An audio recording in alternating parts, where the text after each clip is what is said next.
Maganda topic natin na tayo po nasa buhay ni David. Sinusubaybayan natin yung kwento niya. So ito na nga po, napatay ni David si Goliath. Sumikat siya ang kanyang pangalan sa buong kaharian. Ang siste, nainggit po yung hari, si Haring Saul. Imbis na matuwa at napatay yung higante, nainggit and eventually pinagplanuhan po siyang patayin. Kahit siya yung anointed king, itong si King David yung susunod, pinagplanuhan po siya at balak siyang patayin. Seryoso po itong hari na to para patayin yung susunod na magiging hari. Tandaan po natin, si King David more or less nasa 15 anyos siya nung siya inanoint at naging hari siya 30 years old. So merong 15 years na waiting. At yan po ang topic natin ngayon, yung waiting for God's timing. At from shepherd boy, naging sundalo pa to si David, naging fugitive kasi inahabol siya nitong hari na to. At ito po yung siste, kailangan maintindihan niyo po itong pangyayari na to kasi ito po yung magbibigay daan sa kwento. Hinahunting siya ni Haring Saul, 10 ng kanyang daang-daang sundalo. Kaso, okay, pasintabi lang po sa nagkumakain, nadudumi yung hari, pumasok sa isang kuweba.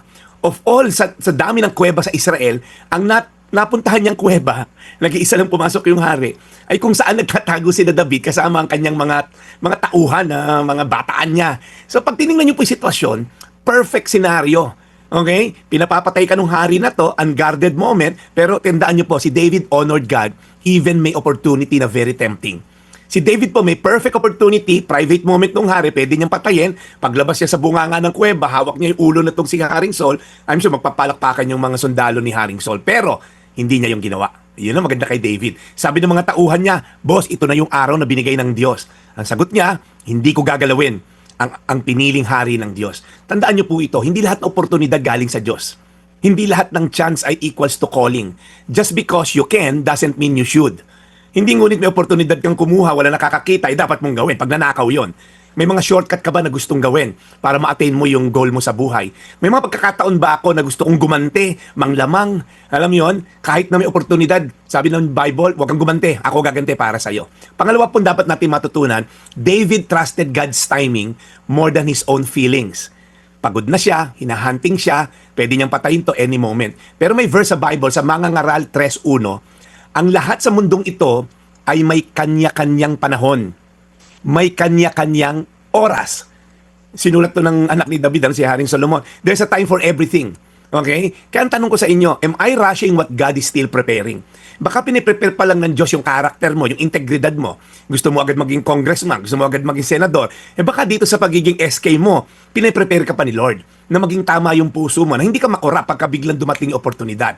Sa maliit na negosyo mo, okay? Papiso-piso ang kita. Nandadaya ka na ba sa mga customer mo? Nandadaya ka ba sa tax mo? Sa padala-200 kita mo? Dahil eventually, pagka malaki na yan, hindi mo nakakayaning magkaroon ng integridad. And lastly, David believed God would promote him in His perfect timing. Hindi po pinatay ni David si King Saul. Bakit? Because he trusted God's timing. Kung kalooban ng Diyos, darating yan na malinis ang kamay ko. Kaya sa mga tao po na minadali ang blessing na walang pamamaraan na tama at righteous way, dinaan mo sa immoral at illegal na pamamaraan, walang blessing ni Lord yan. Sa huli dyan, magtatago ka, kakasuhan ka, tatanggalan ka ng passport, kung ano gagawin sa'yo. Kasi minadali mo ang dapat sa timing ni Lord. So question, am I trusting God to open doors for me? Am I forcing doors na hindi pa binubuksan ni Lord na oportunidad? Tandaan niyo po, Mangangaral 3:1, ang lahat sa mundong ito ay may kanya-kanyang panahon. May kanya-kanyang oras. Tayo manalangin. Panginoon, talagang kakaiba tong si Haring David. Kaya nga mahigit 2,000 taon na ang buhay niya. Nabuhay siya, pinag-uusapan pa rin namin ngayon. Because he's a man after your own heart. Hindi naman siya kakaiba dahil nagkasala rin siya. Makasalanan din siya. May mga flaws din siya. Kaya Lord, posible din namin itong magawa sa tulong mo. May mga pagkakataon na gusto na namin madaliin, gusto na namin sunggaban, kahit alam namin na mali ang pamamaraan. Lord, tulungan mo kami to say no, to say wait for your timing because you're preparing us, Lord God, bago dumating yung talagang blessing na para sa amin. Salamat po sa pagtitimpi, sa mga patience na binibigay mo sa mga taong nakikinig ngayon na nagdurusa sa pagtitimpi because alam nila, gawin ko'y tama kahit hindi ako magmadali. Salamat Lord sa biyaya mo sa pangalan ni Jesus. Amen. Today's Reflection with Pastor Jeff Eliscopides.